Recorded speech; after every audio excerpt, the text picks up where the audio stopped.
planned this. You stood there smiling at our wedding, eating our food, playing the doting grandmother, all while hiding a fortune from us." Jessica's voice wasn't just loud, it was shrill, vibrating through the thin drywall of the living room and shaking the framed photos in the hallway. My grandson, Ethan, stood at the top of the stairs, clutching a worn duffel bag, looking between his father and me with wide, terrified eyes. My son-in-law, David, didn't scream. He just looked at me with a cold, piercing betrayal that hurt worse than any accusation Jessica could hurl. "How could you do this to the other kids, Eleanor?" he asked, his voice trembling. "How could you look me in the eye for 15 years and lie?"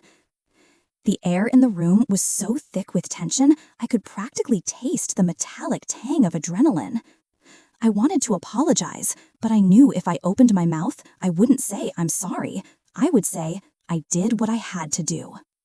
But to understand how I ended up being the villain in my own son-in-law's house, watching my family fracture in real time, we have to go back to the beginning, back to the silence that started it all.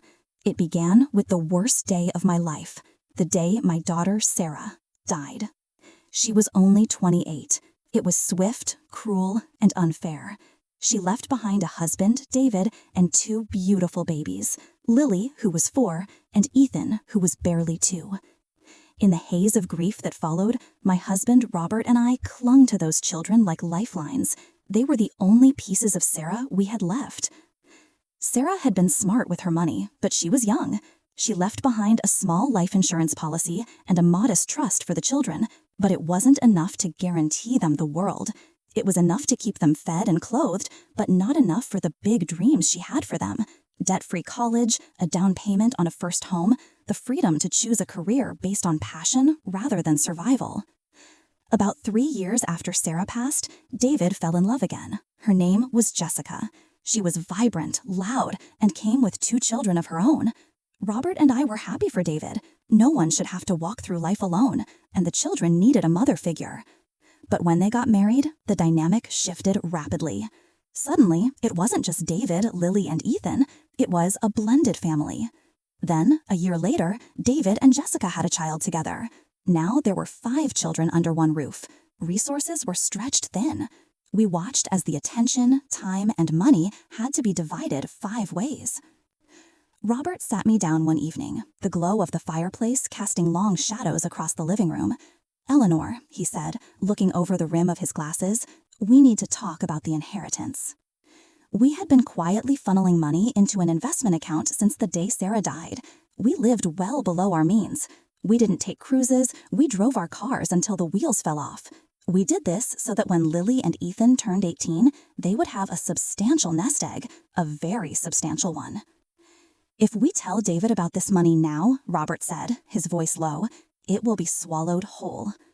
I knew he was right. I could already hear the conversations. The money would be borrowed for a larger family van. It would be dipped into for a roof repair on the house that sheltered all 5 kids.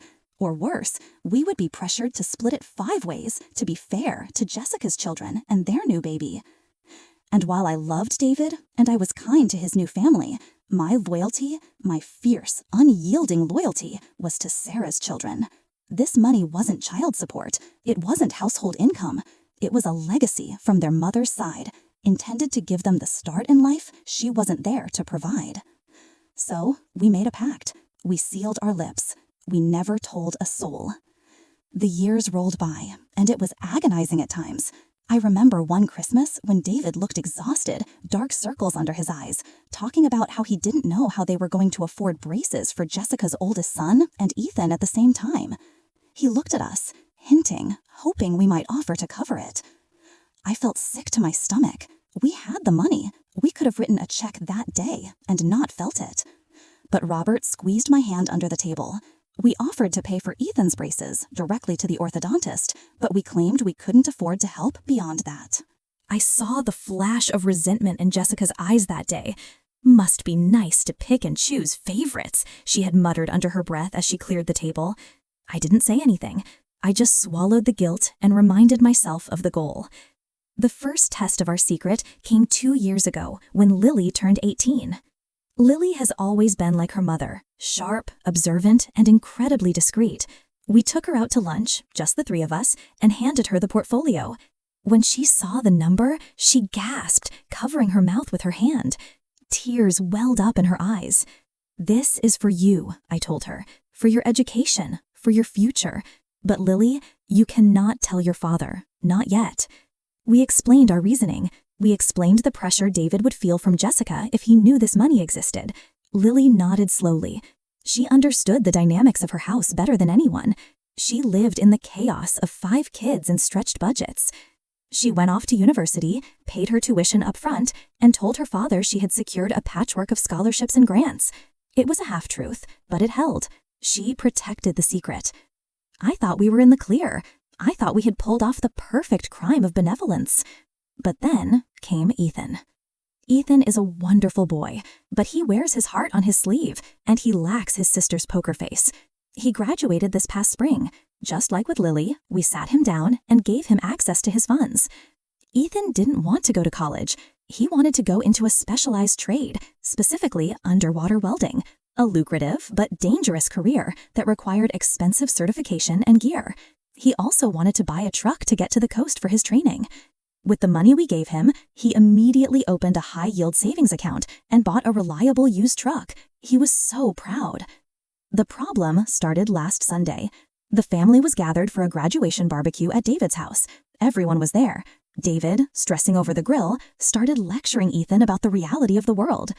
"You can't just run off to the coast, Ethan," David said, flipping a burger aggressively. "You need a plan. You need loans. I can't co-sign for you right now. We're maxed out with your stepsister's tuition. You need to be realistic. Maybe you should work local for a year. Save up." Ethan, feeling attacked and perhaps a bit too confident with his new financial status, shrugged. "I don't need you to co-sign, Dad. I'm good. I've got the money for the school and the housing." The backyard went silent. Even the cicadas seemed to stop buzzing. Jessica looked up from the potato salad. "What do you mean you have the money?" she asked, her voice sharp. "That course is $20,000, Ethan, plus rent." Ethan froze. He looked at me across the patio. I tried to signal him with my eyes to stop, to make up an excuse, but he panicked. "Grandma and Grandpa gave it to me," he blurted out, "like they did for Lily." It was as if a bomb had detonated in the potato salad. Lily, who was home for the weekend, closed her eyes and rubbed her temples. The silence that followed was heavy, suffocating. "What do you mean, like they did for Lily?" David asked, his voice barely a whisper. He turned to look at me, the spatula hanging loosely in his hand. The barbecue ended right then and there. That leads us to the screaming match in the living room 3 days later. David and Jessica had demanded a family meeting without the children, but Ethan refused to leave my side, and Lily insisted on being there as a witness. We sat on their plush beige sofas I knew they were still making payments on, while Jessica paced back and forth like a caged tiger. "Do you have any idea how hard it has been?" Jessica yelled, gesturing around the room. "We have struggled. We have scraped by to make sure everyone got fed, everyone got clothes, and you were sitting on a pile of cash the whole time?" "It wasn't for the household, Jessica," I said, keeping my voice steady, though my hands were shaking in my lap. "It was for Sarah's children. It was their mother's legacy." "I am their mother now," she screamed. "I have raised them since they were small. I washed their clothes. I packed their lunches. I nursed them when they were sick. Does that count for nothing?" "It counts for everything," Robert interjected, his voice stern. "And we appreciate everything you've done. But this money was never yours to manage. And frankly, this reaction is exactly why we didn't tell you." David looked up, his face red. "That's not fair, Robert. You denied me the chance to be a father. You denied me the knowledge of my own children's future. If I had known they were set, I could have focused my resources on the other 3 kids. I could have planned differently. You robbed the other children of opportunities because you let me spend money on Lily and Ethan that I could have saved for the others." "We didn't stop you from saving for the others," I argued. "We just ensured that Sarah's children wouldn't be asked to sacrifice their future to subsidize the family unit. Can you honestly look me in the eye, David, and tell me that if you knew about this money 10 years ago, you wouldn't have used it? That you wouldn't have dipped into it for a family vacation, or a car, or to help Jessica's son with his tuition? David opened his mouth, then closed it. He looked away. That hesitation told me everything I needed to know. That is selfish, Jessica spat. We are a family. We share burdens and we share blessings. You created a divide. You told Lily and Ethan that they are better than their siblings, that they deserve more. We told them that their mother loved them and wanted them to be safe. I shot back, losing my cool for the first time. We told them that they have a safety net so they don't have to drown in debt before they even start their lives. The argument went in circles for an hour. Jessica called us elitist and manipulative. David just kept repeating that he felt undermined. He felt like we treated him like an irresponsible child, incapable of managing his own family's finances. But the breaking point came when Jessica turned her sights on Ethan. "Well, now that we know," she said, her voice dropping to a dangerous, icy calm, "it's only right that Ethan contributes.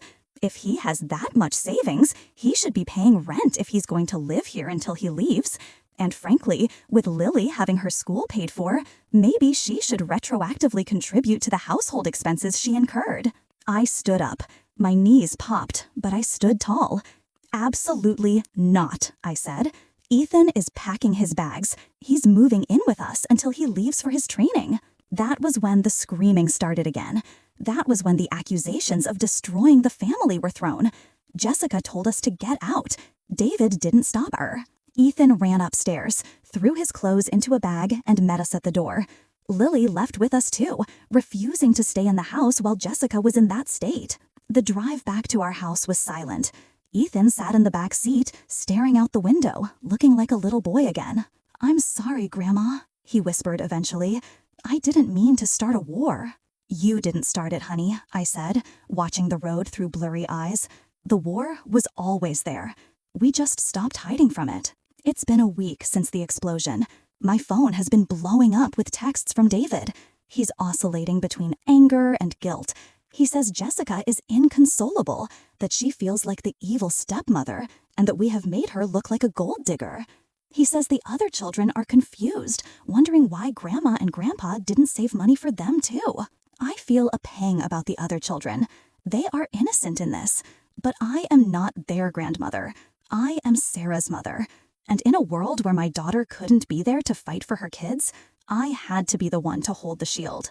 David told me yesterday that if we don't apologize and make this right, which I assume means writing a check for the other 3 kids, then we won't be welcome at future family events. He's using access to the family as a weapon, proving once again that money and control are inextricably linked in that house. I look at Ethan, who is currently in my kitchen making a sandwich, free from the pressure to hand over his savings. I look at Lily, who is finishing her degree without a mountain of debt crushing her. I know I caused pain. I know I kept a secret that felt like a betrayal to my son-in-law. But when I look at the result, 2 young adults who have a fighting chance in this brutal world because of what we did, I can't bring myself to regret it. I protected my own. I kept the promise I whispered to my daughter's grave. But the cost was the illusion of a happy blended family. So I have to ask you, did I go too far? Was it wrong to prioritize my blood grandchildren over the fairness of their blended family? Or did I do exactly what a mother is supposed to do? Let me know what you think in the comments below.